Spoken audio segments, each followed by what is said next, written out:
Coming up, a Sad Styles production. Get into it.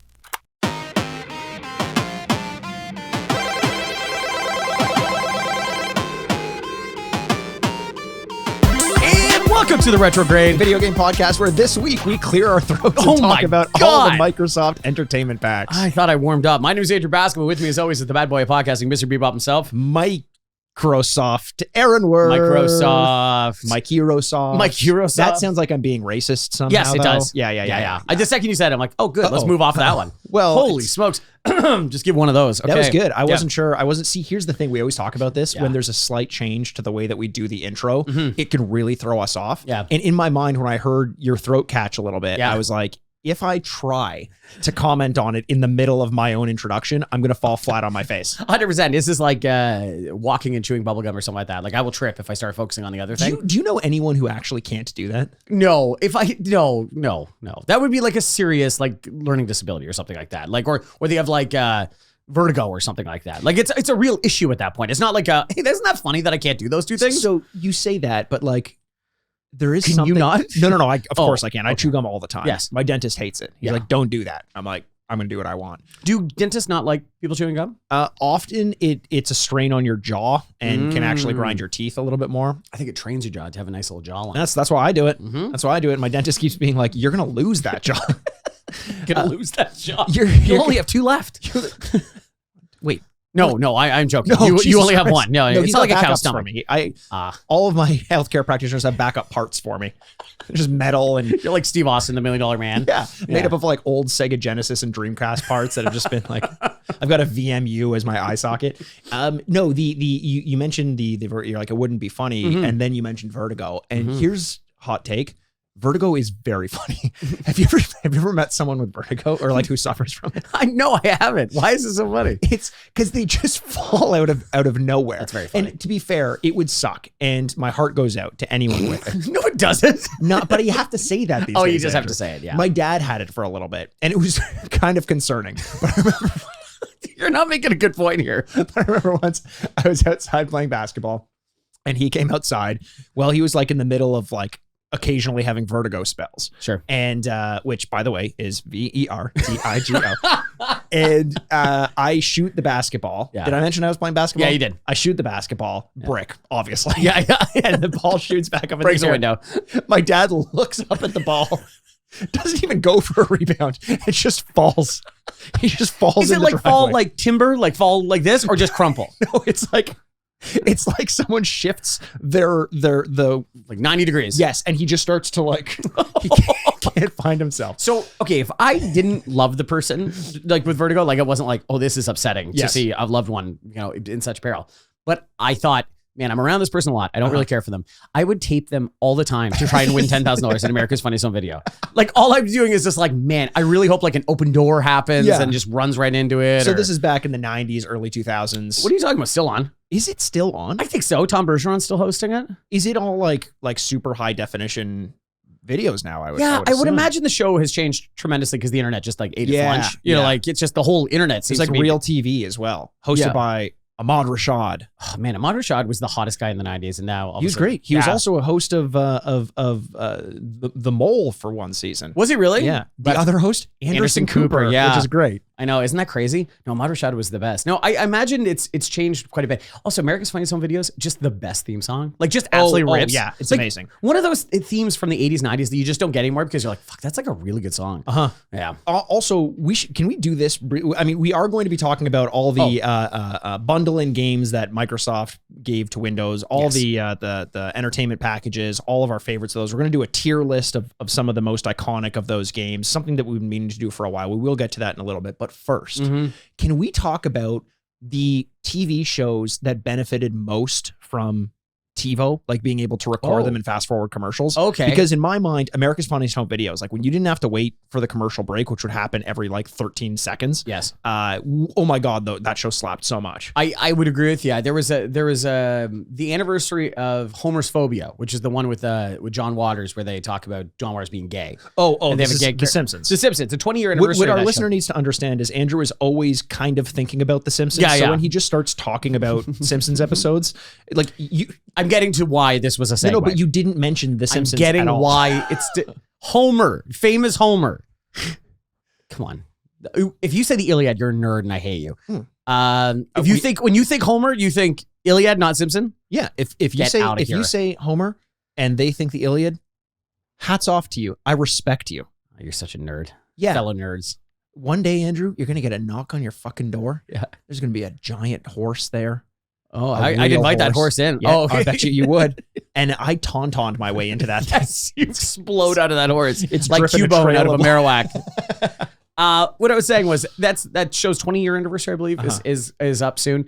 And they were talking about, they were showing a clip for the advertisement of the show and how they didn't mention, you know, anything gay, anything John Waters. It's a completely different episode. But the before and after advertisements made me think a lot about America's Funny Stuff videos, because it's like the world's most outrageous animals, part 3. And it's just like elephants falling over, tiger jumps on a human being, whatever. But my least favorite things that I think what TiVo really helped with was that they're such shitty made TV shows. I'm going to put TV shows in quotations here. Sure. Is that going into the commercial, there would be like a recap of what you just saw. Oh, yeah. And then out of the commercial would be a recap of what you just saw again. Yeah. And there was legitimately 8 minutes of footage in a 22-minute episode. Yes. And so TiVo was just great to like, seen it, click, here we go. That was like, what you're describing is an episode of Dragon Ball Z. Like that always annoyed me so much, where it was like, you'd get, first of all anime, the pie chart of new content per episode is like just a sliver. Yeah. Everything else is like the intro, which is 7.5 minutes itself, the recap, and then the closing credit sequence. That's another 5 minutes. Yeah. You get like a conversation where there's like, we're about to continue this fight, but first, and then commercial break.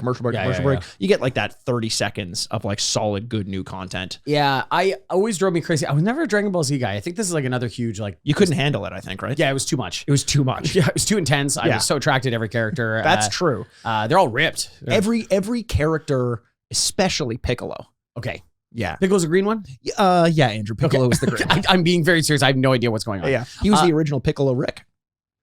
We could just move past that one. Yeah, you don't like that one? No. You don't want to analyze that? We could just move past that. I'm Piccolo Rick, bitch. That was his like famous thing. Okay, you know what? Let's go back to it. There is something there. There's something there. But, you know, Pokemon, the cartoon. Yes. Which I don't think falls in anime, but more Japanimation. Sure. I don't know, whatever. Yeah. Someone can correct me on that one, and they will, gladly. And is that when I was a kid, it was only aired after school and never in order. Yes. And that drove me absolutely crazy, Yeah. because I was like, well, I've seen this one, I'm gonna watch it. But I've seen this one, and like you'd get to like one where he's like, oh my god, he's actually gonna like fight for something important, and then be like back to like the second episode, and you're like, what the next day, fuck? Dude, that happened to me. I think I may have told the story on the podcast before, but with Dragon Ball Z specifically, in the Frieza fight, it showed the entire sequence of Dragon Ball Z, which I loved. It was great. It gets to like halfway through the Frieza fight, and then YTV, the channel, was like the Canadian Nickelodeon, reset it from the very beginning. And in my mind, it was a lifetime to get back there. It was realistically probably like a month and a half. They show one episode a day, and it was after school.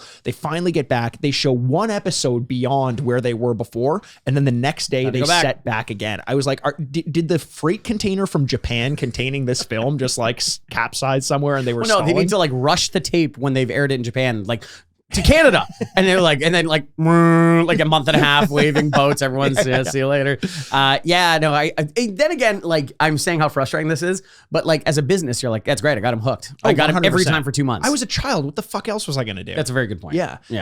Other shows that benefited really well from the TiVo era, Mythbusters. Oh. Mythbusters was the best, because you always had that, like, you know, you have the first like 15 minutes where they're just kind of dicking around. Yeah. Like, you know, you're not going to, and then they like commercial break. When you could fast forward through those commercial breaks, they were plentiful on like Discovery Channel or whatever. Yeah. I loved being able to just like sit down for an afternoon, like stock up a bunch of Mythbusters and just watch all those. Oof. That was a good afternoon for you, eh? Oh yeah, baby. I guess that was show was when I found out that the two of them didn't like each other. Is that true? Yeah. Adam and Jamie? Adam and Jamie, thank you. Yeah, that they were just not friends. I mean, I could have guessed that. Yeah. They're very different people. And I think a lot of people think the same about you and me. I would imagine so. We are very different people. But like, actually, you know what? Yes. So the guy with the mustache, which is Adam. No, that's Jamie? Jamie, I think. Okay. That's Jamie. Okay. He just seems like a weird guy. Jamie, Mikey, mustache. Oh, trust me, I was serious. No, you're skipping ahead. I was going to get there. Wait just 1 second. Stay in your starters blocks, everybody. The guy with the mustache seems very weird and distant and living his own very unique life, where he's like a scuba diver and like just kind of does his own thing. Scuba driver? Well, he could. He could. He got one of those motorized ones. Whatever, like Dave the Diver. And then the other one is like a loud, bombastic, bearded guy that seems to get onto everyone's nerves. And I'm like, there's really something to this. Damn it. I always liked, and this is true, I always liked the fact that Jamie would, before every stunt, have to run everyone through the safety protocol. I was like, that's responsibility. I like this guy. This is good. You can't have things going wrong. Everyone's like, oh, hurry it up. You're like, guys, it's important. It's important. Grant, put down that robo. Oh, rest in peace, Grant. Yeah. Yeah. I remember seeing him on BattleBots before I ever saw him on Mythbusters. Yeah. It's a very unique skill set to be on Mythbusters. Those guys like built sets for like movies and stuff like that. Yeah. And then you're like, yeah, but we also need to like be able to test if you get more wet in the rain running or walking. Yeah. Like, how is that a skill set that you like? Imagine applying for that job. What the hell is that all about? That one I really liked because it proved that you can get less wet running through rain. Was that how it was? Yeah, of course. Yeah. Of course. But aren't you running into more, I don't know. No, you're just, it's more like there's like a blanket of water around you the whole time because the rain is constantly falling. Yeah. Well, no, it's not constant though. That's the thing. It's pretty constant. We should revive it. Let's you and do I. it. Let's yeah, bring it you back. and I Let's bring with it no back. skill set whatsoever. And it's just you and I sitting there pausing questions with no way of answering them. Well, what about, what do you think? It's kind of like a blanket. I don't think so. Not really like a blanket. Yeah.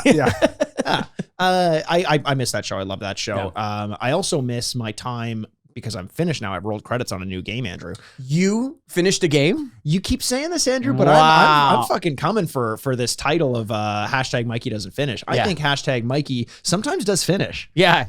And in this case, I did. Oh, you did, eh? And I can't wait to hear. What game did you finish? Prince of Persia, The Lost Crown. Wow. Fantastic game. Yeah. Early, easy, strong contender for Game of the Year 2024. I think it would have been a contender for Game of the Year 2023 as well.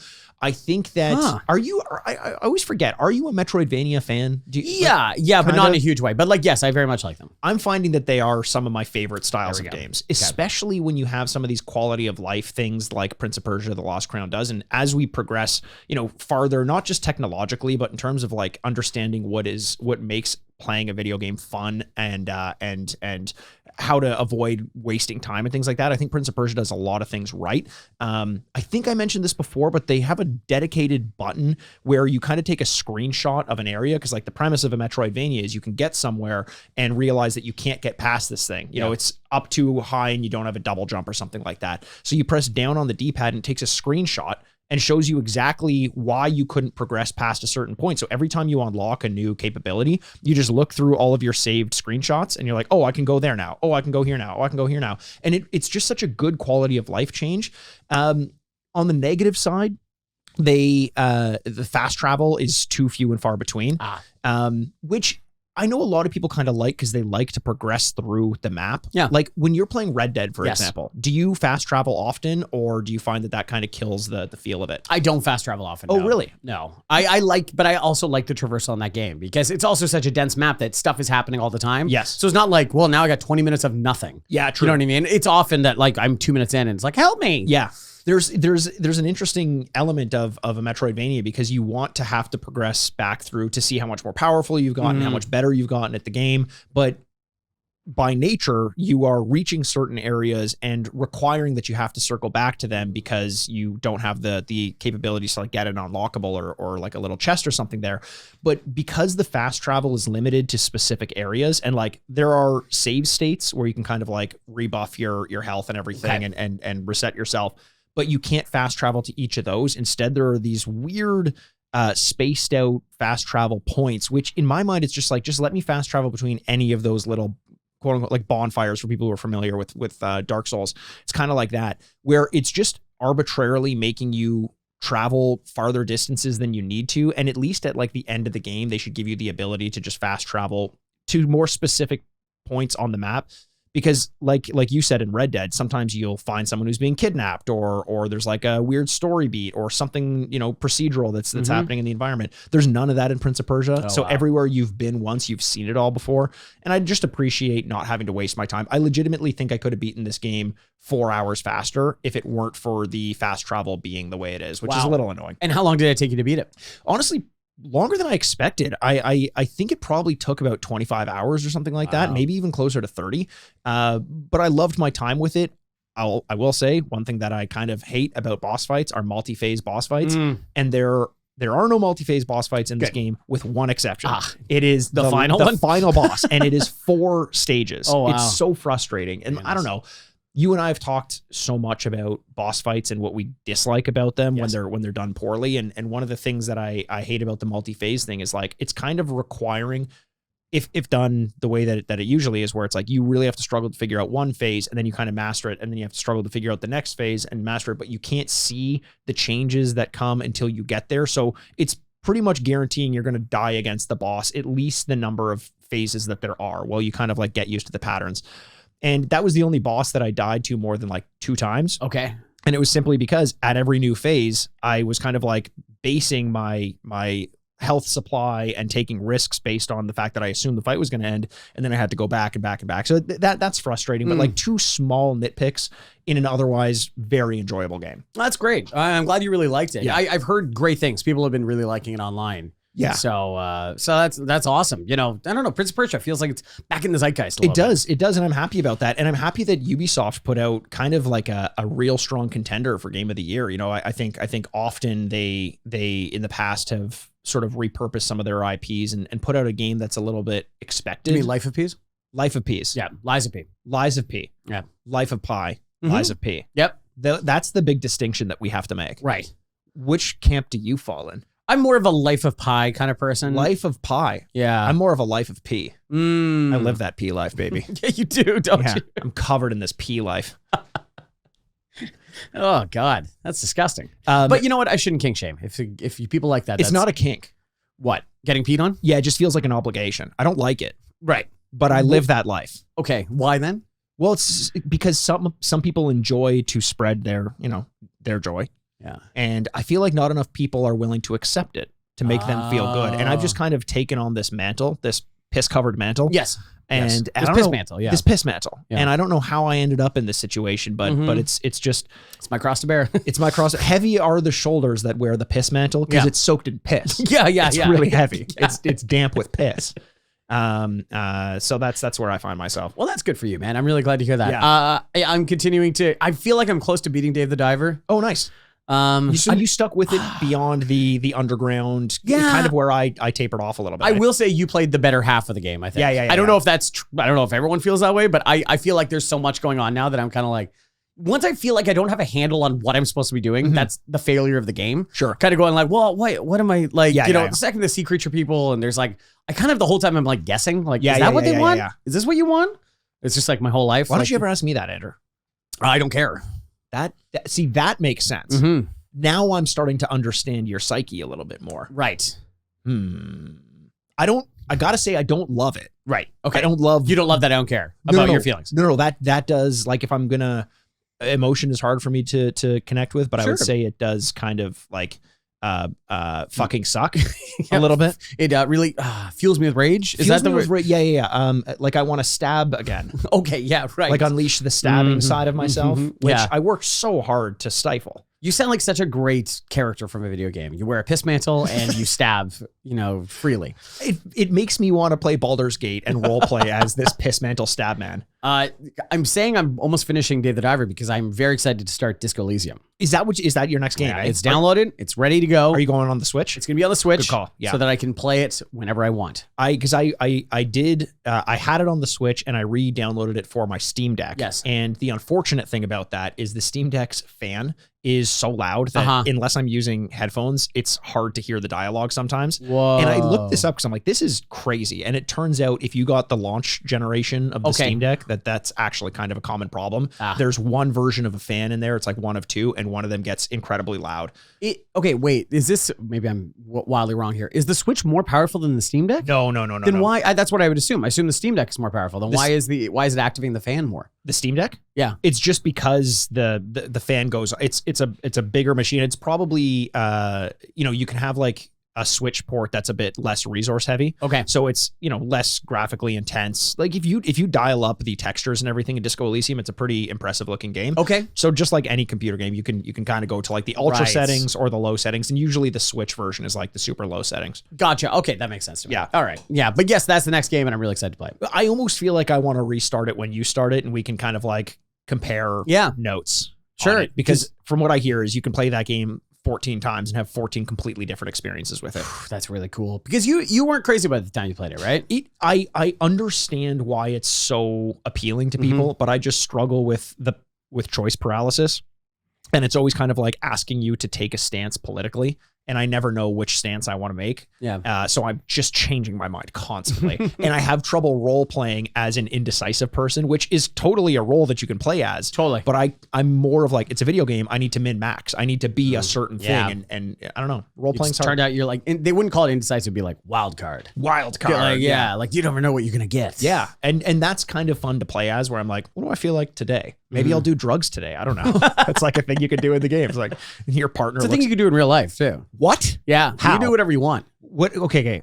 How do you do this? I don't know. It's with drugs. Yeah, we got like 20, 30 minutes left. We should do the drugs now. Oh my God. I agree with you completely. I saw something on Reddit that was like the front page of the internet. The front page of the internet. Yeah. It still looks like 1984. That there was like this guy and three of his friends that like started doing heroin together, and they do it on Fridays. Wait, what? Yeah, and so there's just like a poker game, like exactly like that. And he goes, "I don't think my life has gotten any worse, and I don't feel like doing more drugs. Is this bad?"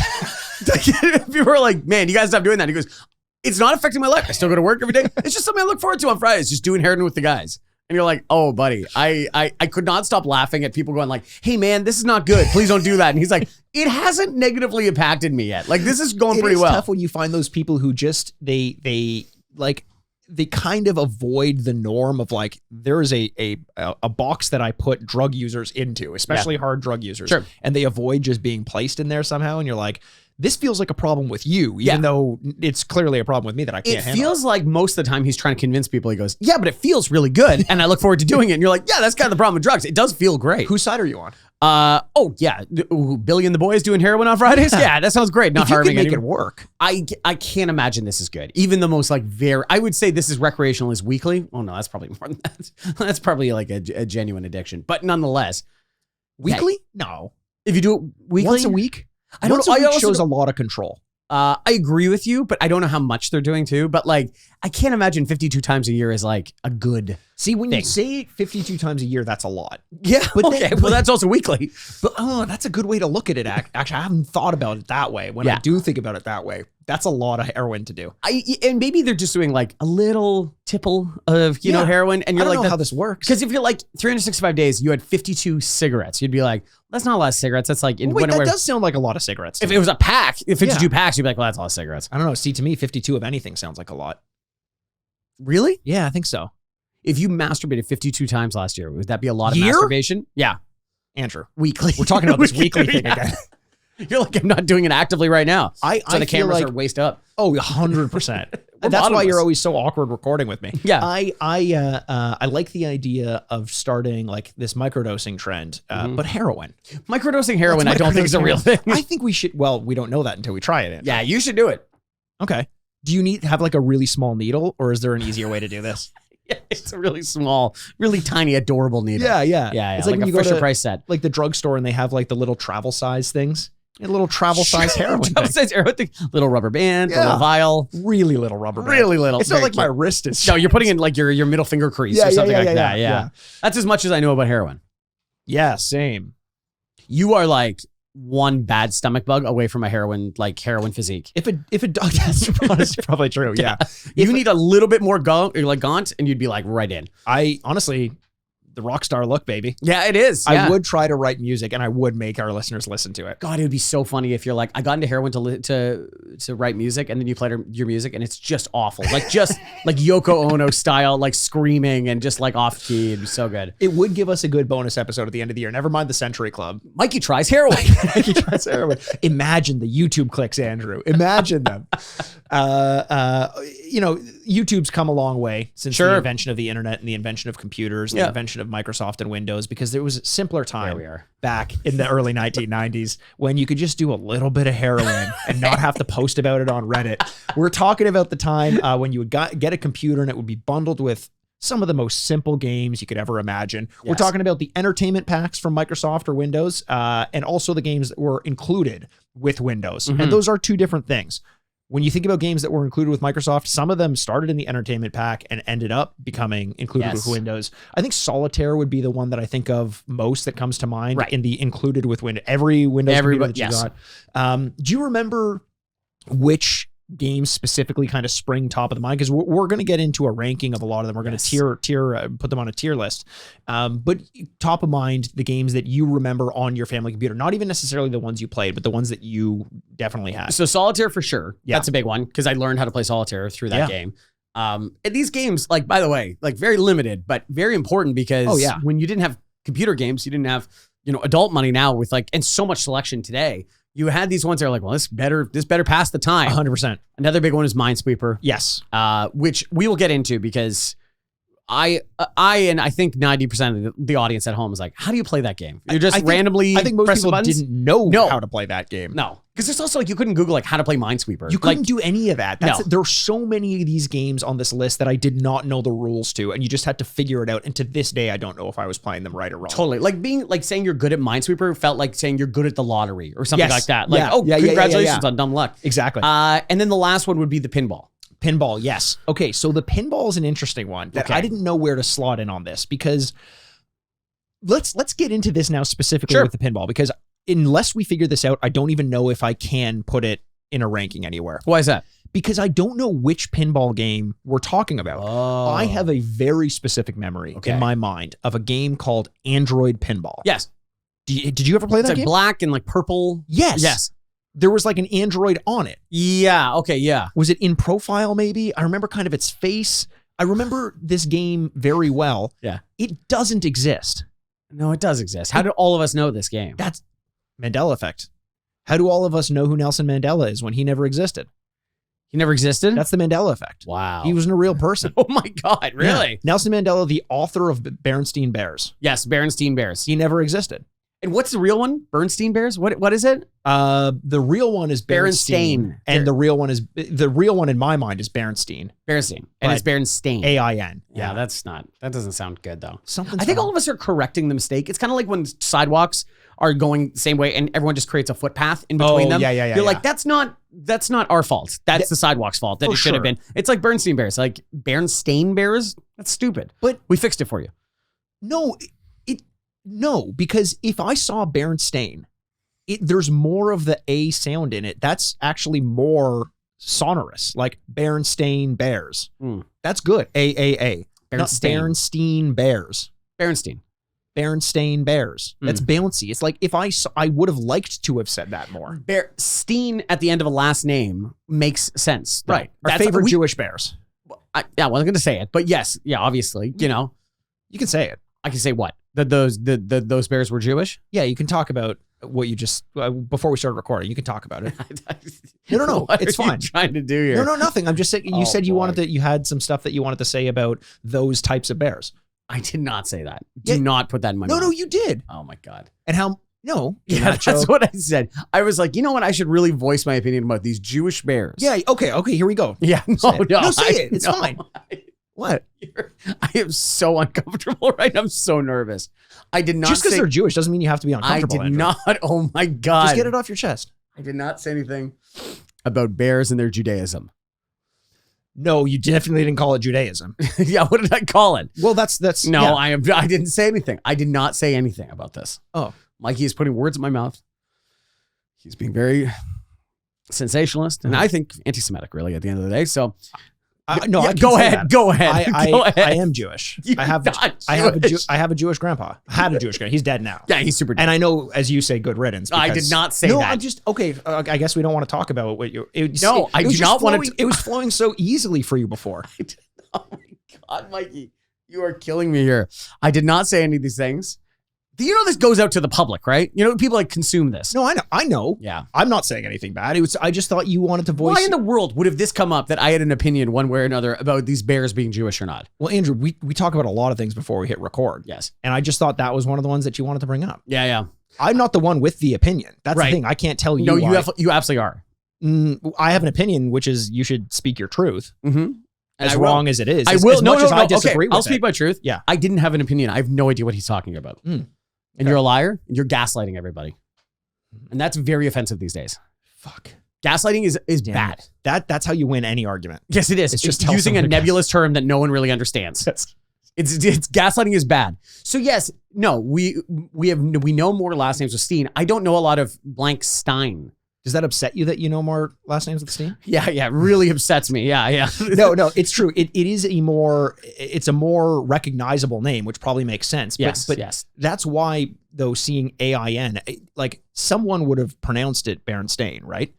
I guess so. Like, what do you think happened? Do you actually just think it's us like glossing over it, or do you think we're in a different timeline? Be honest. Do I think Or it's like- either a or simple something, or mistake something. or we're in a different timeline? Those are the two options. It's 50-50, Andrew. How did we skip into another timeline? How does that make any sense? I don't know how. You said it. I'm not a quantum physicist. I'm just saying that there was a world that we grew up in where it was Berenstain You Bears. have to stop positing insane ideas and then going, well, I don't know what you're talking about, and just putting up your hands. Andrew, but I don't. That's the thing. Yeah. I'm just speaking my truth, which Oh is my God, stop saying that. just stop gaslighting me. Ah, damn it. Yes.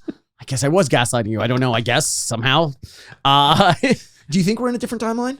What does that mean? What does that mean? How did that happen? I don't know. We just all woke up one day and it was in a different timeline? Andrew, I have no idea how it happened. We're only in this, is the idea that it branches off, like every choice you make has branched off into a different one? Yeah. And this is the only one I know. No, but we somehow shifted tracks at some point, like Okay. Donkey Kong or something like that. Sure, In the yes. mind, we just went on a different track by mistake. Right. And Where- that's why. And the other one was Berenstain, and Yes. we went on the Berenstain track. That's the thing. I don't know how it happened, apart Okay. from maybe we're on a minecart of life. Mm-hmm.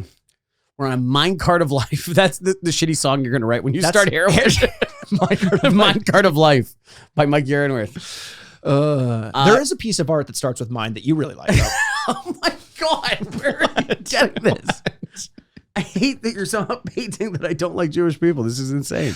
He said it. No, I mean, he said it. You're the one doing this. No, but you just said the word. I didn't say shit. You literally just said, I don't like Jewish people. I said you think I don't, or you're creating this fake narrative. Andrew, you are self-fulfilling prophecy or whatever you're saying. I don't know what. We got to move on. I cannot Andrew. wait This to is delete really this awkward. from the record. This is just, you're making me feel real If you are uncomfortable. hearing this podcast, something horrible has happened in my life, and I've had to been blackmailed.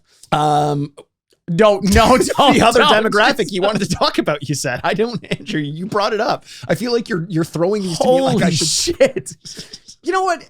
In the worst way possible, you are the horrible racist one. The second I remotely say anything, you're like, hey, what's the most racist thing I could think of around that? That's not the way my brain works. That's the way your brain works. No, I'm You're aware. racist. I'm aware of the traps, and it feels like you're not. You're just stumbling right into them. Oh my God. Okay. Okay, let's talk about this. So no alternate timeline, you don't think? No, I think we just all made a mistake. You know, the weirdest part about that though is it's a book. Like we all read it. Yeah. It's not like a casual thing that's, like broken telephone. Like, Yeah. oh, we just screwed it up. Like we read it all That's the time. thing. Yeah. How did we read it wrong? Probably a different timeline. Yeah, that's probably that makes the most sense. Minecart of life. Minecart of Life. Let's talk about one thing that we all know for sure is that we all had these games on our computers. Except for Android Pinball. Except for Android Pinball. That was the Mandela effect that I can't seem to find it on the internet somewhere. But That's a real thing though. Like, come on, at home, did you play Android Pinball? a lot of them didn't. And it's like if you Google Android, part of it is hard because if you Google Android Pinball, it's giving you pinball games on the Android platform. So that's a little bit tough. I see.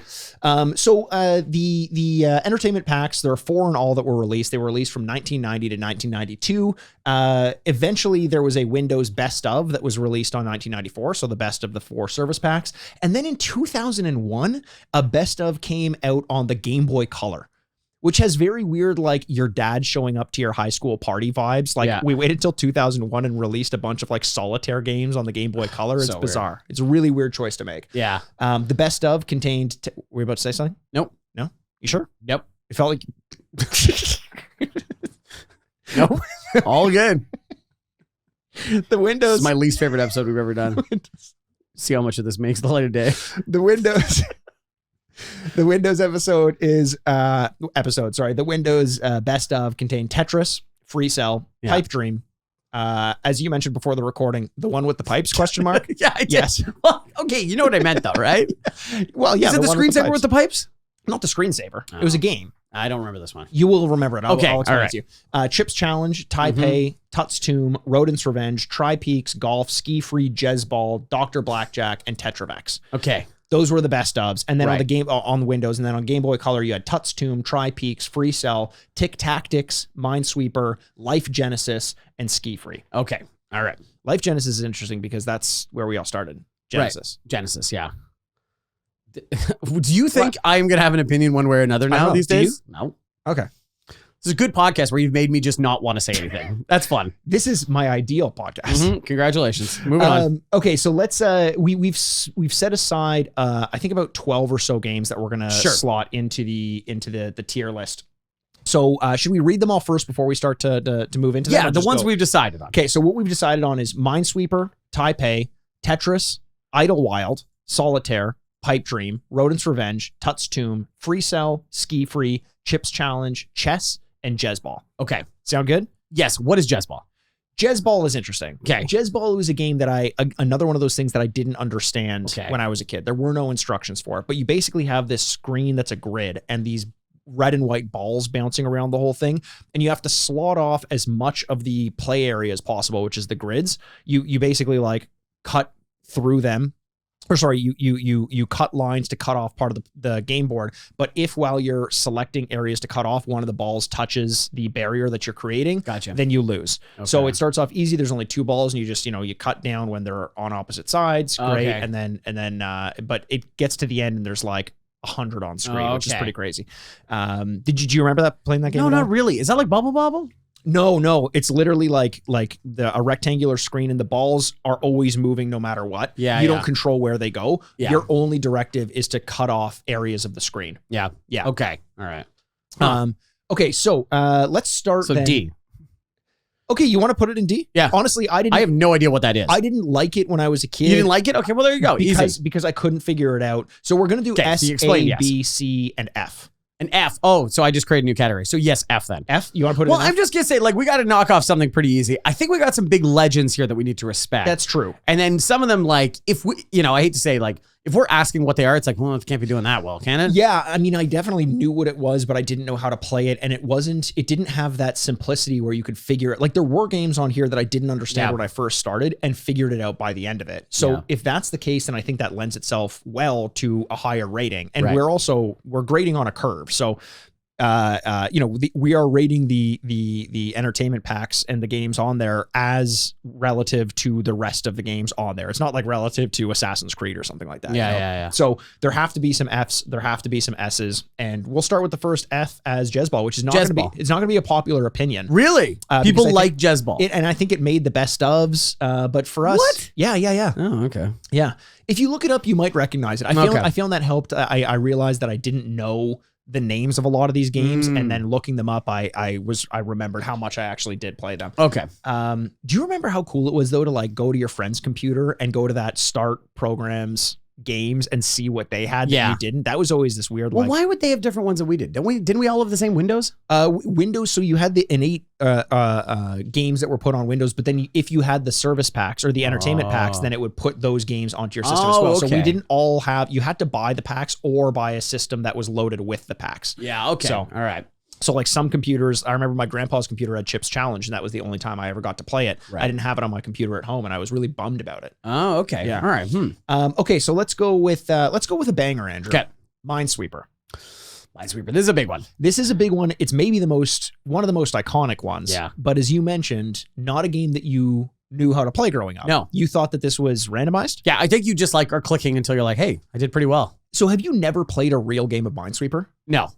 There are real rules to Minesweeper. Yeah, there's also like free will and stuff too. So like, I don't know. I could also do anything else. Like play any other game? Yeah, I could also play anything. What if you use your free will to learn the rules of Minesweeper? Do you think it would be rewarding to me? Yeah, I love Minesweeper. You love Minesweeper. I don't think is going to be very surprising to you. I like to sit alone at home on a Saturday night, maybe have a glass of wine, and play Minesweeper. Okay, so this was a grid of what, 20 by 20 or something like that? You could choose as big as you wanted. You could choose how big the grid was, and you can choose how many mines were in the grid. Now, when I was a kid, I played just like you played because I was dumb, and you are getting there. Mm-hmm. I would just kind of randomly click around the grid. Yeah. Okay. All right. Just like a drive by on that one. You would click the grid wherever and just hope that you didn't hit. Right. So there's a bunch of mines. Everything's under a gray square. It looks the exact same except for in the middle. Yeah. A little smiley face. Yeah. That was fun. And then there was a little score at the top. Yes. And what you're trying to do is you are trying to click all the non-mine squares. Yes. And every time you clicked on one, it would flip. You could also flag certain squares. Yeah, so what did you think the flag was for if you didn't know how the game was played? Just guessing? If I didn't know how the game was, what did I think? That's what I'm asking. Yeah, I don't know. I don't know. You just assumed it was like you could stunt on the board and be like, I'm put a flag on this one. Yeah. No Maybe it was reason. like testing if there was a mine. I don't know. So a flag. Okay, so here's how the game works. Okay. And I don't know, maybe our listeners don't know this as well. So I may turn a whole new generation of people onto Minesweeper. yeah. I think that's going to happen. Something Yeah. I've been trying to do my whole life. Yeah. Every time you click a square, Mhm. as long as it's not a mine, and that would happen sometimes, your first click would be a mine, and that would just feel like the world was out to get you. And it Right. probably was. You click, and it usually, if there are no mines around, it'll unleash as many blank spaces as there are, and then some numbered spaces. Each numbered space reflects how many mines are touching that space. Mhm. So if it has a 4 on it, then that means that 4 of the squares around that one square have a mine touching it. Okay. So if it has 1, it means there's 1 mine touching it. So if you see like in a corner and there's like 1, and then just below it is 1, and just to the right of that is 1, then that means in the corner between the 1, 1, and 1, there has to be a mine. Yeah. So you right click, you put the flag on there, and then you know that every other square connected to that 1 doesn't have a mine, Right. because you found where it is, Mhm. and that'll open up more of the board. So the idea is that using these methods of deduction, you can clear the board of all the mines because there is a logic to where they are. Mm-hmm. Does that sound good? It's something. Andrew, doesn't that sound so fun? No, it doesn't. I don't know. No, it's interesting. Yeah. You You don't want to try it? No. Why not? Why would I try it? Because Andrew, it's a great fucking game. I don't think it is a great fucking game. So, would you put this S? I would put this S. Oh my god. I Is this an S Minesweeper? I would, but we have to come to an agreement on it. And if it's not S, then I don't know. Where would you put it? As a weren't in the compromise, room? I'd put it A. But if I weren't in the room, where would you put it? B. Yeah. Well, because it's so prevalent, like it's Yeah, so yeah, well yeah, yeah. known. But I don't think it was like a super rewarding, fun game. But I don't know. S is just like, Okay, we'll go A then. why don't we And put then it for we'll A see. for now? And we'll see where. And then we could always Yes. put in S because I'm open to it. But I think there are some real S's out there. Okay, that sounds good. So this was part of Service Pack 1, Minesweeper was. And it eventually, I think as of the Windows Vista, had to be rebranded as there was like a Hearts version and like a Flower Garden version Mhm. because like landmines, there's a whole issue too as well. So they Yeah. had to rebrand it so there weren't landmines. It was supposed to be landmines. That's what Minesweeper was. I know it gets mined, Yeah, but yeah, like yeah. I don't know. I don't need it to be more realistic about Oh, like true. Yeah. I don't want them to acknowledge that this Yeah. is a real world thing, that Yeah. we were somehow contributing to a war zone when we were playing this game. Yeah, I guess so. And I guess we were trying to clear them. Yeah. We were on the, Well, that's the good. side of good. That's good. We were on the side of good. Yeah. I mean, unless you were playing like you were and you're just kind of like aimlessly walking around a field of mines. I think this is a mine and I just smack it. And I'm like, oh, I was right. And I just don't have a hand anymore. The next game we're going to do, also part of Entertainment Pack 1, is Taipei, also known as Mahjong Titans. Mahjong. Okay. Yeah, Yes. Yeah. Another game that I had. Taipei. Okay. Yeah. I don't think it was great. Yeah. In terms of like cultural respect. No, I'm just, Yeah. it's funny that's the name they would go with, like Mahjong. Like, no. Yeah, Taipei. yeah. You're I don't know what that okay. means. I didn't know if they're interchangeable. Maybe I just don't know the old. It could be, but I feel like there's a reason why they've changed from Taipei to Mahjong and Sure. kind of like erased any reference to Taipei. I don't know though. I don't know. I don't know much about this. That's part of Entertainment Pack 1. This was another game that I did not know how it was played when I first opened it up, but I ended up figuring out just through trial and error. Did you play much of Taipei? I did not play a ton of Taipei at the time, but I do know how to play Mahjong now. Okay. So I think I'd probably like it a lot more now, but at the time, no, because there was other card style games that I enjoyed a lot more. Yeah, so Taipei was a bunch of tiles. You would have them all stacked up almost in a pyramid, and you had to remove matches of tiles, but they had to be weirdly like not touching other tiles. The specific rules of when you could remove a tile and couldn't, I didn't really know. Just that I think it couldn't be covered on two sides by another tile or something weird like that. But I figured it out, and I knew through trial and error like what roughly would and wouldn't work. I really like this game. I played a lot of it. I don't think it's an S tier by any stretch. Oh, wow. I don't know if it's an A tier, but this was a good like time waster, and it was kind of beautiful as well. Yeah. I remember that. I remember that it being kind of good looking. So you're thinking B? I'm thinking B. Yeah, let's put it in B. That's fine. I think we Okay, go that's with B on that. Yeah, one. that's good. And a game that I don't think I have any like desire to go back and play, but but I have fond memories of playing it in my grandpa's basement. Huh. Okay. There you go. I spent a lot of time down there. Why is that? Punishment? They just didn't want to see me. Yeah. They weren't mad at me. Yeah, it's just like, hello, Grandpa, to the basement with you. All right, bye-bye. Honestly, I loved it because he Yeah. had a way better computer than I did. Did you really? Oh, yeah. Yeah, Oh. it was great. Why? Was he like trading stocks or what was he doing on Andrew, it? my grandpa was Bill Gates. Oh, you're right. I forgot you are. You always forget that. I always forget that. It feels like that's something that would come up a lot more, eh? I just don't like to brag about it very much. Yeah, I get that. Also, can I have some money? You can as Okay, long as you good. take these vaccines. What's in them? Yeah. You can have the money. Okay. Actually, how much money? How much do you need?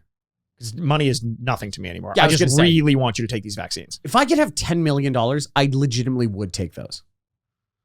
Would you? Would you inject a mystery vial into your veins for $1 million?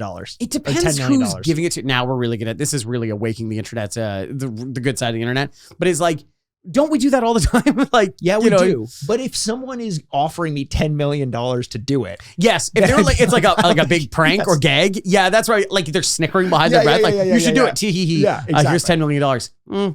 Well, you know. Then the other thing is like, will the money that I am getting help battle the thing that I put in my body? that's a good point. Like if I go Hopefully. blind, like is that worth $10 million? Oh man, now that's even a bigger question. No, no amount of money in the world. I'm sorry, blind people. Yeah, no, legitimately. Yeah. But that would be tough to voluntarily choose. I don't know. Yeah, Because, yeah. I don't know. Yeah, you're probably right. You probably, money is just money at the end of the day. Like Yeah. you probably want to enjoy your life, you know, Yeah. to its maximum Yeah, abilities. exactly. You know, it doesn't mean that like being blind is a death sentence, but it's like, I don't think people would choose that Choose over it. Yeah, seeing exactly. sight. Yeah. So maybe not. Yeah, But I'll still take that money though. Okay, here you go. Yeah, thank you very And then much. there's the vaccines. Okay, 100%. I just started doing shots, Here, just like counting them. Just like, no, you have to inject one. those, Andrew. Yeah. It was Friday heroin. Wow. Wow, the internet's really good here all of a sudden. So here's an obvious choice. Friday's heroin. I just Friday's got heroin, that. yeah. Sorry. Yeah. Here's an obvious choice: Tetris. Well, we would almost have to create a new level. I almost didn't want to use this one because Tetris is like most of these games you only really played on the Microsoft Entertainment Packs. Yes. Tetris was Game Boy. Tetris, I mean, way earlier. Played on everything. Do we want to have just like a solemn acknowledgement of how good it is without ranking it? Yeah, what episode did we do Tetris? Episode 200? 200. Yeah, we talk very glowingly of Yeah. Tetris. So it is almost no point in talking about it because Yeah. we've done it so well. It's one of the few perfect games we've ever given on the ratings. I don't think it was perfect. What? Yeah, I think we both gave it a 3.5 in the modern day. We're idiots. We're idiots. We're kind of We're really stupid. We're really trying to get that click, baby. Holy God. But nonetheless, Tetris is one of the best games of all time. So yes. Let's put it there because I don't think it's the best version, but it was included in there. Let's just leave that off of the docket. Idlewild. Okay. Now you're gonna ask, what is Idlewild? What is that one? Is that where the Sound of Music kids were? Was that the estate? I think that was where Terrence Howard went after Hustle and Flow. Oh, that's what it was. Sorry. Yes, absolutely. yeah, and Andre 3000. Oh, right. Yeah. What happened to his acting career, eh? Andre 3000 was good. Yeah, he's good and stuff. Yeah. And now all of a sudden he's just like playing flute. Yeah, it's weird. Yeah. Do Do you want to listen to that flute album or no? No. Yeah. I mean, here's how you know I don't want to listen to it. I haven't listened to it. It's there if I want it. Yeah, like heroin. Well, Well, by Lou Reed, I could listen to that any night that Yeah. I want. only a couple days away from Friday, guys. We could, Can't do some heroin together. wait. Yeah. Ooh, I'm shaking. It's normal though. Yes. That's why I need some heroin to stop the shakes. The heroin actually helps with the itching. Yes, it does. Yeah. It helps get the bugs out of my skin. Exactly. That I did when I took those vaccines. Yeah. Idlewild. So what is Idlewild? Idlewild was included. There was a version of it included in each of the service packs, and it would increase the number and type of screensavers you can get on your computer. Oh. So the stars, you know, like yeah. you were going to light speed. You had the pipes, like you mentioned, Yep. that were going through the screen. Toasters. Toasters. Yes. Yeah. You had the maze that you were walking through. Right. Which one did you like? What was your Oh one? man, this might be the biggest conversation we have the whole time. Honestly, we should tier list all of the old Microsoft. I am so down. I want to write this down. I am This is so down with this idea. Maybe the next episode. Oh my God, because Pipes is really good. Yes. And it's very like transfixing. If I took a bunch of drugs, I could just watch a bunch of these now. Yeah. The Toasters was great because I like the aesthetic, Yes. but it's not the most interesting. Yeah. But I like the aesthetic the most. The maze, I forgot about the maze. Oh, that's good too. Maybe it is Pipes. Maybe it's pipes. Yeah, I don't know. What do you think? I liked I'll throw one from off the board because this wasn't a Microsoft one, but when they came out with, or someone came out with the Matrix screensaver where it was the green text. Yes. That was the best. That was the best. And sometimes I used to turn the lights off in my basement. That was S tier for sure. I used to turn the lights off in my basement and put on the stars and pretend like I was floating through space. Wow. I get really close to the computer. Yeah. Where you could hear the buzzing. Yeah, from the glass. Yeah. God, It's giving me a sunburn. Yes. I have Yeah. unfound diseases that I know because of how close I was to that screen. Yeah, that one's I got a vaccine here that'll cure that for you if you Oh, want. yeah? You should take it. You're the one with the head one. Okay. Oh. That was a weird noise. Ow. My insides. Ow. It hurts so specifically in ways I can't describe. It feels like my body's screaming. Ow. Yeah. Oh man, this is really good. It's kind of like how I feel now with the Apple TV screensavers. Yeah. Some of them are so beautiful. Sometimes you just find yourself watching them and you're like, oh, I should turn this on to something. Exactly. Sorry, yeah. Exactly. Yeah. So what do we want to, like, hot take? S? Hot take. Oh. Think about it. Think about how much joy we got out of our screensavers. Screensavers were like Pokemon cards back then. It was a part of your identity to like display it. Like it was. Is it as good as the DVD bouncing around the screen and hoping gets in the corner? I think it's better. Whoa. Because you'd eventually get to the ones where it was like taking chunks of the screen off. Yes. And that kind of thing. Right. It moved into like a puzzle where they slid around and stuff like that. Yeah. Oh, that's a good point. I forgot about that. Is it S tier? The problem is we just came off of Tetris going into the S tier. And now we're like, no, we didn't rank Tetris. Right. It's above rank. Yeah. It's without judgment. It's without judgment. It's living in a glass house. Yes. Yeah, maybe we do S tier. Oh my God. Okay. That's crazy. We can always change it later. Yes, we can. But we won't because it's S tier. Yeah. It's without judgment. It is without judgment. No, we will judge this one. It's better than Tetris. Okay. You think Tetris is good? Have you seen a bunch of screensavers? Have you seen Flying Through Stars? Yeah. Flying Space? Toaster with Wings? Get the fuck out of here. Toaster with Wings. That was a lot. Love it. Okay, let's go to Pipe Dream. Yes. So Pipe Dream Is the one with the pipes. is the one with the pipes. Yes. Which, just to clarify for our listeners, if there are pipes in it, it's Pipe Dream. Uh-huh. It was also known as Pipe Mania. Oh, okay. Pipe Mania was on Pack 2, Service Pack 2. Okay. It was if you look up the artwork for this, I recommend anyone's listening do it. I'm gonna look it up for you actually, Andrew. Okay, please. If you Just do it as a visual reference can, here. if you can vamp for a little bit. Yeah. I Pipe, take this. You can say whatever you like. right. You have the floor. So Oh no, I appreciate that. So Yeah. like, I just think if it's pipes and it's not a screensaver and it's not Mario, you got a hard life coming because there's some real pipe stuff that's super synonymous with it. here you go. Whoa. There's the image. Why is that guy screaming? Yeah, he looks like Andre the Giant screaming. It looks like the guy from episode 2 of True Detective. Night County. yes, Night Country? Country. And he's screaming in the background as someone who looks like a mix between Curious George and Mario fixes a pipe with green goo. It looks like, I'm going to be honest, it looks like the guy in the background's coming green goo. Yeah. Or he liked it like that, and this guy's fixing it, and he's like, He's like, no! "No! I finally got it the way I wanted I got it. all my green goo in the pipes that I wanted. Yeah. Why is So there green goo in these pipes? How many Teenage Mutant Ninja Turtles are being made here? It's the ooze. Yeah, it's the ooze. So It's the secret of. this game was this will jog your memory. There was a grid and there was a start and an end, and at a certain point the ooze would start to come, the green ooze, and you had to build a pipe from the start to the end using straight pipes, right angles, left angles, and rotate them to create a track that led from the from the start to the finish. Do you remember that? I do, and you know what it sounds a lot like? I do know what it sounds a lot like. When you hack a vending machine in BioShock. Exactly. That's exactly what it sounds Yeah. like. And it's so much so that it actually references that without naming BioShock, it's like it is now used as a premise for hacking mini games in a lot of bigger games. Yeah. But in BioShock, it's blue. In BioShock, it's blue. Obviously a very iconic game. Something that I spent a lot of time with as well, but I found it almost too stressful to play as a kid because the green would be coming. And then you'd have to build and I wasn't good under pressure. Yeah, right. And I didn't want the green to come anymore. Yeah. So I had to keep building. And Andrew, I don't like those memories. I don't like who I became when I was right. It's just so I turned mad. Okay, I remember this game. It wasn't one of my favorites. Yeah. Is this like B or C? Yeah, I was going to say B. I think B. I think this is a solid B. I was almost leaning more to A than C. Oh, okay. But I think this is a solid like B+, I think. Right. It showed that, it was good enough. I think I got bored of it pretty quick because it was a smaller grid and there wasn't as much that you could do in it. It works very well as a mini game, but I don't think it was as good even at the time to like really suck a lot of my time or like provide a lot of my free time or take over a lot of my free time. Let's go to our next game.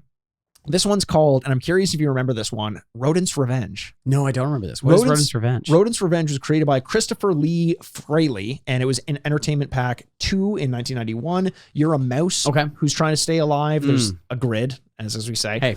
And there are blocks and cats, and you're the mouse, and you have to move around the grid. If a cat touches you, you die, but you have to try to trap the cats in between blocks, and you can move the blocks around to get them within a tight square. And if you do that, they turn into cheese, and then you can move the blocks and eat the cheese for higher points. Is that where cheese comes from, eh? That's how cheese is made. It's dead cats. Wow. Yeah. That sounds crazy, but glue comes from dead horses, so I don't know, man. Ooh, yeah. I mean, you're just saying that some things come from dead things. Yeah, in surprising places. Yeah, surprising. Most things come from dead things. Doesn't everything come from dead things? Yeah. Dead Things I Hate About You, the DVD. That's very good. Oh, this is, man. Dead Things I Hate About You. Wow. It's just on fire today. Yeah, I guess that's true. Yes. It's funny because my veins feel like they're on fire. Yeah. It's too far from Friday. But no, it's not affecting my life. Tuesday. God. I'm just, honestly, and I'll say this, it makes me an itchier person and a better person. Mm-hmm. Do you think you're a better person on heroin? I think it gives me the clarity I need to get through the rest of my week. And that clarity is, holy fuck, heroin's great. I can't wait for Friday. We need more people advocating for heroin. Not enough people do it. No. I'm going to be the number one person. Me and Lou Reed. Just getting out there. Oh, Lou Reed. Yeah. Yes, of course. Yeah. A famously good person. Good person. Great at heroin. So good. He was really good at heroin. Really good. One of the better people at heroin, I think that we can imagine. I think that's probably true, yeah. So we've got this game, Rodent's Revenge. This is one that I did really like as a kid. It was almost too ahead of its time, which is weird to say. Smokes. Because it's like so archaic, but there was a lot going on that it was almost too much for my tiny little brain to handle. But I did really enjoy it when I was playing it. Okay. So where do you want to put it? I would say it's tough because we end up getting slotted in the B range. I feel like that's kind of like the goal. I mean, most games are going to be there. Yeah. I thought it was very creative. Okay. And that may warrant a little bit more, but we do have some bangers coming up. So I think I would be okay with the B because as good as it was, I didn't play it nearly as much as a lot of the other games that are coming up. So we need to leave some room for those. Okay. Does that work for you? Yeah, B works for me. That sounds good. Okay. I think you liked that game a lot more than I did as a kid. Rodent's Revenge? Yeah. It was because everyone called me a rat. Yeah. Were you a rat? I was. Were you a snitch? Andrew, people do things wrong. I have to tell an adult about it. You do give strong, like, teacher, you forgot to assign us homework energy. Well, I need something to do when I get home after I'm done playing Rodent's Revenge. That's true. That's a good point. Yeah. You loved homework. You must have loved it. I remember the first time I was assigned homework. Yeah. I hugged my backpack when I got home and I said, Mom, we got homework. And I like homework like that. And she was like, Mikey, you're not going to love this so much when you're older and you're sick of it. It's a novel thing right now, but it made me feel old and adult. Oh, like I have responsibilities. Yeah. You always loved it. There's no way. We talked about this the other day and you're like, I miss being at school. I loved school. I did, to be fair, later in my life, I hated homework. So much so that when I had my spares in high school, I would eat my lunch really fast and then go to the library and do my homework. Oh my God. So I didn't have to do it when I got home. Good for you. Yeah. More time for video games. Yeah, exactly. Yeah. And for avoiding my friends on MSN Messenger. Oh my God. Updating my status to ICQ. Do you remember ICQ? I do. I remember my ICQ number. Like, whoa, do you really? I do not. I don't know if I should say it out loud. I don't know what. That would be amazing that all of a sudden your bank gets hacked somehow. And you're like, how did they draw the line between these two things? People that can remember their numbers are the same people that like remember their credit card number off the top of their head. I'm like, you don't memorize your credit card number? That's it. See, here we go. This is the exact same conversation. I'm like, why? Why would I? I mean, nowadays it's less necessary because your computer can remember most of it. Yes. But I do. I remember my credit card numbers. Wow. Just in case you have to give it over the phone or something like that. What are you buying over the phone? What kind of phone catalog? It's when I owe tax money, and the CRA calls me. Yeah. That's the Canadian IRS. IRS, yeah. The professional wrestler. Yeah, when they call me and they're like, you have a court case coming up. Yes. Give us your credit card number. to avoid unnecessary fees.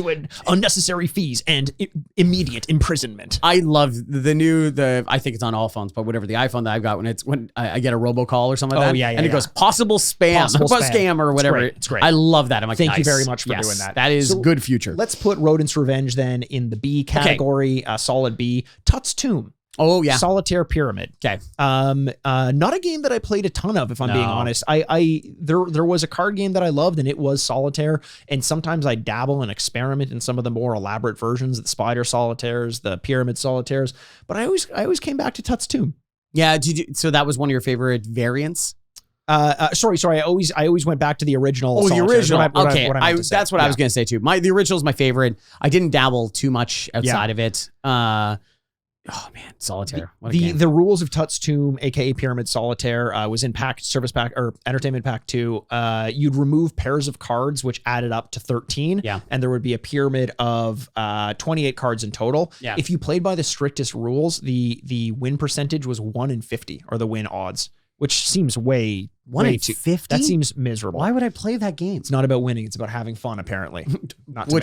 No, absolutely not. No, I'm not having fun if I'm not winning. Winning. Yeah, 100%. There you go. Absolutely. See, we get each other. Yeah. See, you like me. Yeah, well, sure. Which is their daily reminder, like, you like me, right? You like me. I'm very happy to put this one in a C. As that's something I would visit from time to time, but would just kind of be like when I'd burn out on Solitaire. It's because it's not an F. Yes, no, it's definitely not an F. Okay, I agree with you. Now we've got Free Cell. Another big one. Another big one, a very big one. Believe it or not, in the early days of Windows, the 7th most used program on Windows. Oh my God. Yeah. So that's after like Internet Explorer, Word, Excel, calculator, all that stuff. Yeah. Exactly. So this came out on Service Pack 2. Wow. Or sorry, Entertainment Pack 2. I don't know why I keep saying that. A man named Jim Horn published a shareware version of Free Cell in 1998 for $10 that he was selling. Okay. While he was at University of Alberta in Canada. Oh wow. And then he eventually got hired by Microsoft and ported that game there. So do you think any of these people made legitimate money from these things? Oh, that's such a good question. I think if Microsoft hired him this early, he probably had some stock options. Oh, that's okay. That's a good point. And I think he's probably doing A-okay. Yeah, okay. That's a very good point. Yeah, because I don't think they're like, here's $2 million. Can No, we use definitely Free Cell? not. But you're right. It might be like, here's 100 stock options in original, Microsoft. Original pressed stock. Exactly. He still has the paper copies of that stock. Yeah. They're exactly. all worth $10 million each. Yeah. So this became iconic. I think Free Cell became one of the games that ended up being bundled in with Windows afterwards. Right. But it was a card game that I never really liked. I never really played it. Really? Did you play much of Yes, Free Cell? I did. I did play Free eh? Cell. Yeah. Do you know the rules? Do you remember them off the top of your head? Not off the top of my head, but I did know them. Yeah. This wasn't like a Minesweeper thing where I'm like, well, this is fun to just click buttons. But I couldn't tell you them now. If I started playing again, I could like pick it up again pretty quickly. But I like this game a lot. Now, how much did I like this game? Yeah. That's a good question. See, it's funny because subjectively, this is an F for me. Wow. But I know that that's objectively incorrect because I know a ton of people loved this game. Do you want to go with B as a compromise? I'm good with B as a compromise. Because that's like kind of found right in the middle. I know that's why B ends up being the biggest category, but still. I think so. And then maybe, we'll probably have to bell curve it. So we'll have to move a few things around if B is too high. But for now, let's put it squarely in the B column. There you go. Let's go to a banger, Andrew. Okay. One that I think we know off the top of our heads just by saying it where it's going to land. Yeah. It is the card game to end all card games. It is Solitaire. Okay, so Solitaire is interesting because it's not Bolitaire and it's not Colitaire. It's spelt with an S. It's Solitaire, baby. Oh, S category, Solitaire, easy. This is the easiest one. So, well, Tetris, I guess, but that floats freely like a watch of the watcher above all, not participating in its nonsense of ranking. Solataire's the fucking best, and it's to the point that if it was on my computer now, which I probably should check. I'm pretty sure it is. Yeah, and I'd be like, well, you have a Mac though, so who knows? Yeah, it's probably like Adobe or something like that. Yeah. God, yeah. No, Solitaire was amazing. I remember I had the pre-Overwatch addiction for me was in university was Solitaire. I played so much fucking Solitaire, so much so that I had to stop bringing my laptop to lectures because I couldn't help myself. I would open it and start playing, and I usually sat in like the front row, so everyone could see behind you. No bueno. You seem like the guy. Like as you get older, you're entertaining these like very. I hope you're okay with me free like telling you part of your life, but you bought a harmonica. I did. Yeah, you feel like you're going to get into wood whittling or something like that. I would love to get into wood whittling. 100%. I would cut myself a lot. Yeah, and pipes. splinters. You have a pipe. I do have a pipe. So like all these old man things, you Yes. feel like the guy that's like with these really worn cards, like Yes. playing solitaire by himself, like flipping things over. And people are like, hey, how you doing? You don't look up and you're like, good, move on. And you're like, okay. All right, old man Mikey just on one today. It's back that way is all I say. I don't even know what I'm talking about. I just don't even look up. It's back Hey, sir, is there it's back that way? It's like, okay. Like you're running a gas station or something like that. Yeah. Yeah. So solitaire, easy S, eh? Easy S. Do you remember your win percentage? Oh, no. And it's probably a lot. It's not as high as I wanted it to be. Mine was around 20 to 25%. Wow. That's what I tried to stay at. And I feel like that's probably unrealistic, but I remember that was my big thing, was trying to keep it within 1 and 4, was winning 1 every 4 times. But yeah. solitaire is such an easy S. If you've never played solitaire, which I can't imagine you're listening to this and you never have, but it's a solo game. You don't need to play with anybody else, as evidenced by the name. Solitary. Yeah. Yes, exactly. And it's like being alone. That's like the word of the game is very similar to that word. Do you play what's the version where you can't flip the deck back over again? You just go through one time? Oh, wait, that can't be a thing. Oh yeah, no, it is. That's impossible. Well, the 2 versions I know is one you flip 3 cards at a time, and you can only use the top one of every 3. And then there's one where you flip 1 card at a time. And flipping 1 card at a time, it's pretty easy to win most of the time. Yeah, I know versions of that because my dad used to play and stuff. Is that you don't flip the deck back over? You get one shot at it. That must be worse odds than 1 in 50. Yeah, maybe I should probably look this up afterwards. But yeah, no, now I kind of want to play solitaire. Let's do it. Yeah, you can borrow my pipe when you play. Yeah, 100%. It's real. It's full of saliva. Cool. You know where like the tobacco is supposed to go? Yeah. It's just kind of like more like one of those bubble pipes with my saliva. Ugh, God, yeah. Don't breathe in. Yeah. Don't inhale. You're just gonna get just a like Bill pipe Clinton. full of my spit. It's Bill Clinton. We've brought up a couple of times now because he stuck a cigar in an intern's vagina, and I think the other one is like amazing where he was like, have you ever smoked weed? And he goes, yes, I didn't inhale, and everyone's like, I'm satisfied with that answer. Yeah, thank you very much. You may be president now twice. I like the idea that he would have had like consultants be like, what is the right thing to say to this? Yeah, and someone came up with yes, but I didn't inhale, and that's it. Yeah, like you have to say yes because you did it. Yeah.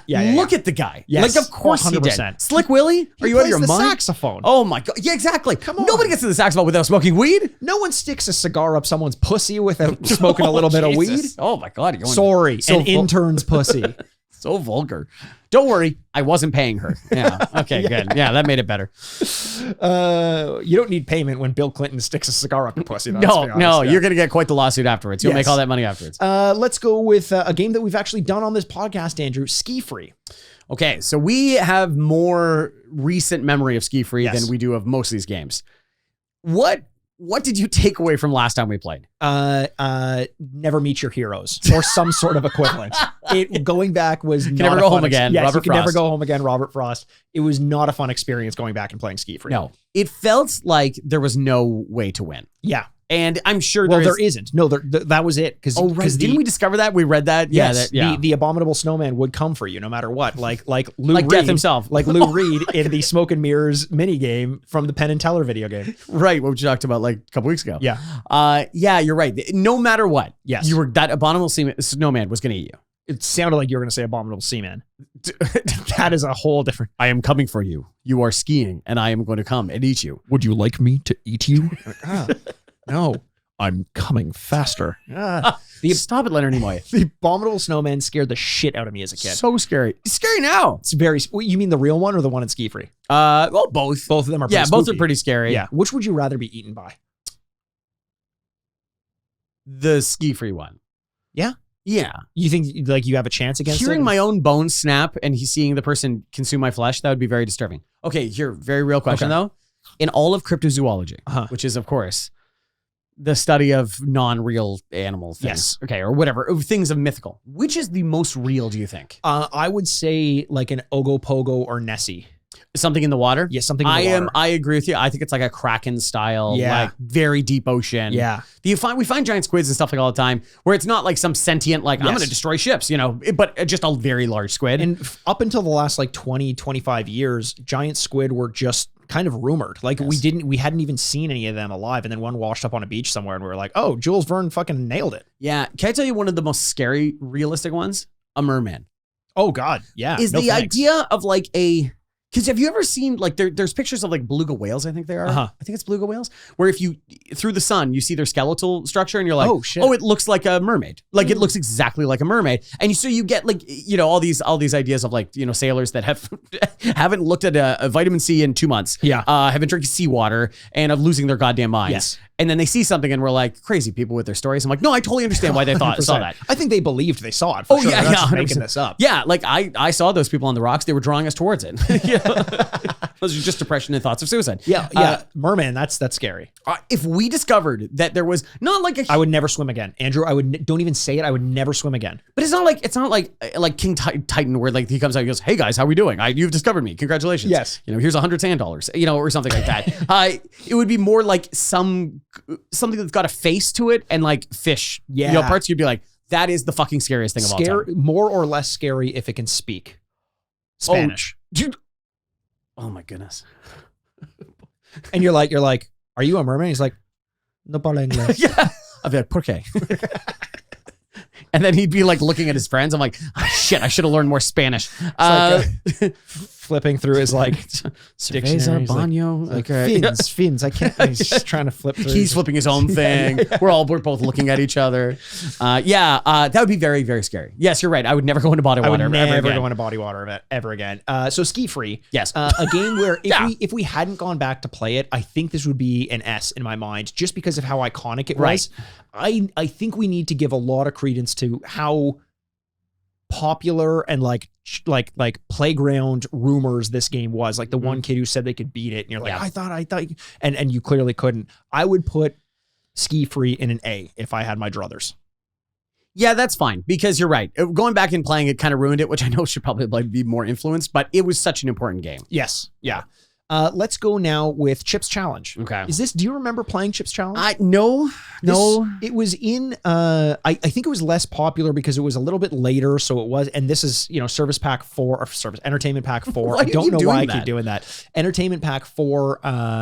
It's because Service Pack is also a Microsoft thing. Like, Windows XP, Service Pack 1, like that kind of thing. But it was part of number 4. And I think at this point, the zeitgeist had been splintered a little bit, whether you only got the first pack or the second. It's, a few years later and maybe only a couple computers have Chips Challenge, but you were essentially, it was like an adventure game, and you'd make your way through these patterns of moving enemies and try to find colored keys to open certain doors. And there were a ton of love. Yeah. Do you remember this one? I do remember this. Yes. It was originally published back in 1989 on the Atari Lynx. It was eventually ported to the Entertainment Pack, developed by Chuck Somerville. You were a high school nerd. That's how he was described. Fantastic. Chip McCallahan. And you make your way through someone named Melinda the Mental Marvel's clubhouse, so that if you beat it, you could become a part of the Bitbusters Club. Not Mythbusters? Oh, Andrew. Can you dream? One could dream. One could only dream. This game actually received a sequel. Guess what year it came out? It's going to be like 2002. 2008? 2015? Yes, 2015 on Steam. Made by Chuck Somerville, the same guy who made the original. Oh my God, how old is he now? He's dead. He died in 2014. Oh. It was a posthumous release. Oh my God. It just arrived in the mail one day and you're like, ooh, spooky. Him and Tupac released a duo CD. CD. CD. Well, when they died, it was like the most recent. Yeah, exactly. Yeah. So this is a game that I want to give a lot of credence to because it was very well made. Yeah. I don't know that it had the wide appeal, but I know my brother and I were infatuated by this game. It was unlike anything that you play on like the Super Nintendo. It felt very computer-y because it was very like up, down, left, right, like very modular in terms of its movement.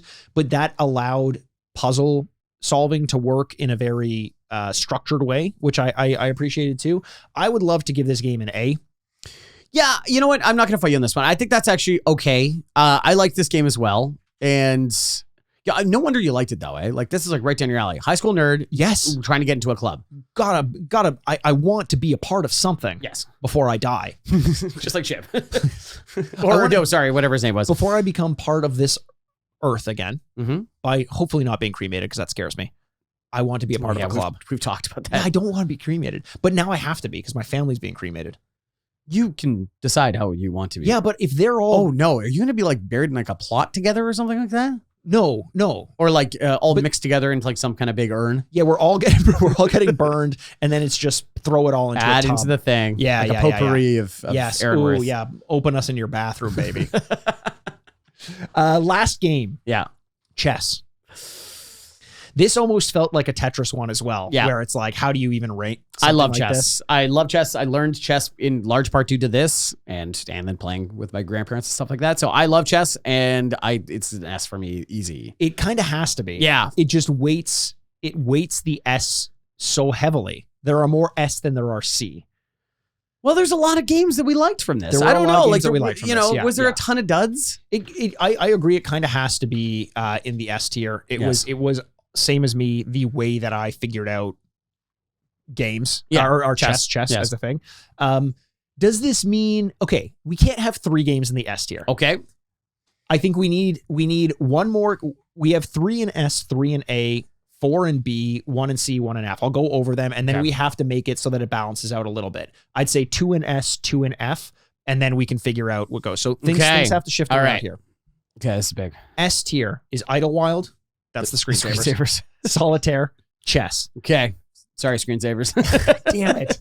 A is Minesweeper, Ski Free, Chips Challenge. Okay. B is Taipei, Pipe Dream, Rodent's Revenge, and Free Cell. Yeah. C is Tut's Tomb. F is Jezzball. Okay. Easiest way to do this right now is Tut's Tomb goes to F. I agree. 100%. I'm with you All on right. that one. So that frees up C. And now we kind of need 2 more C's, right? We're saying 2 more C's. I'm thinking Taipei. Yeah. Okay. That's fine with me. Because there are so many games like it, match games, and this was one of the ones that I played the least. Even though I did enjoy it, it worked perfectly well. I don't know that it brought anything new to the table that a Solitaire didn't already do. Right. Okay. That's fine. I'm totally okay with that. Now, of the B's, which other one are we dropping to C? The Pipe Dream, Rodent's Revenge, or Free Cell. Free Cell's iconic. I don't think it can be that. No. Pipe Dream, maybe for mass appeal, is B. I feel like way fewer people played Rodent's Revenge. I think this is a very slighted C, but this is like C++ range, but that can be Rodent's Revenge, like maybe. Programming, yeah. Yes, C++, exactly. Yes. I don't know what that means. I don't either. I say it sometimes. Whenever someone says they're into coding, I'm like, oh, what language do you use? Nice. They fucking love when you ask that.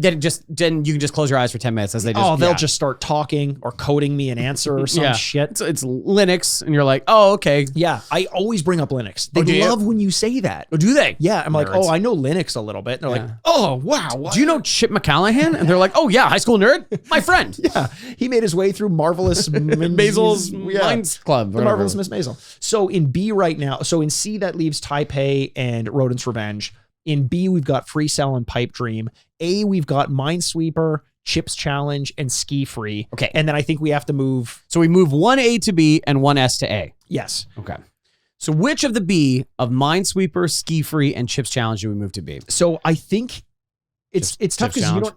Chips Challenge was so good though. Okay. And it's so different than a lot of these games. I don't think you're going to touch Minesweeper though. I don't think I'm going to touch it. Okay, Ski Free then. Is it Ski Free? That's fine with me. Does it? It's not that great. It isn't great. No.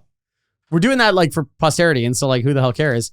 And so now we have Minesweeper and Chips Challenge in A, and unfortunately we need to move one of the S's of Idlewild, Solitaire, and Chess to A. As much as I legitimately believe Idlewild is S tier, it's got to go. It's got to go because it's not Solitaire and it's not Chess. Yes. You know, like it's unfortunately nothing to do with Idlewild. It's more just you're not going to knock those two. True. And then of course we're not talking about the ethereal god like roaming entity that is Solitaire, roaming over all of it. Awatu the Watcher. Awatu the Watcher. Yeah. You know what? A solid tier. It's always tough to bump some things down and move some things up when you don't want to, but that leaves in the S tier Solitaire and Chess. Yep. The A tier Minesweeper, Chips Challenge, and Idlewild. Yeah. The B tier Free Cell, Pipe Dream, and Ski Free. The C tier Taipei and Rodent's Revenge. The F tier Jezzball and Tut's Tomb. Wow, it's gonna be great. I can't wait to hear what people say about this. It's gonna go poorly, I think. Okay, good. Especially for the Jezzballs and the Tuts. Everyone's gonna have the one that they like best because that's the one that they accidentally clicked on first. Like, I just can't wait for someone to be like, Solitaire, are you out of your mind? Those people can go kick rocks. Yeah, pound sand, man. They got the hell out of here. Oh man, there's always like this like verb noun thing that's going on. You got to touch grass, you got to kick rocks, you got to pound sand. Yeah. What more can we do? Do you want to come up with one right now? Yeah. Spit in the ocean. Go wet your feet. Go wet your feet. Go wet your feet. Yeah. Go tan your body. Go tan your butt. I don't like. Oh, go tan your butt. That's a good one. Not great advice. No, because you should. Depending on where you are. Well, yeah. Put on a nice little thong. Go hang out. I love it. Okay. Yeah, everyone deserves a little sun, even your little tush. Everyone, especially the tush.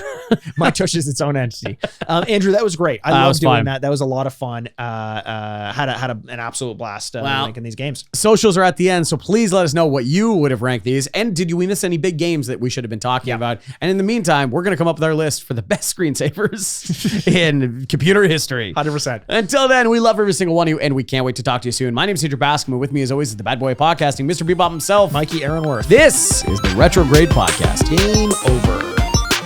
I got a ton of homework to do, Andrew. Oh, and you're just hugging your bag. Yay.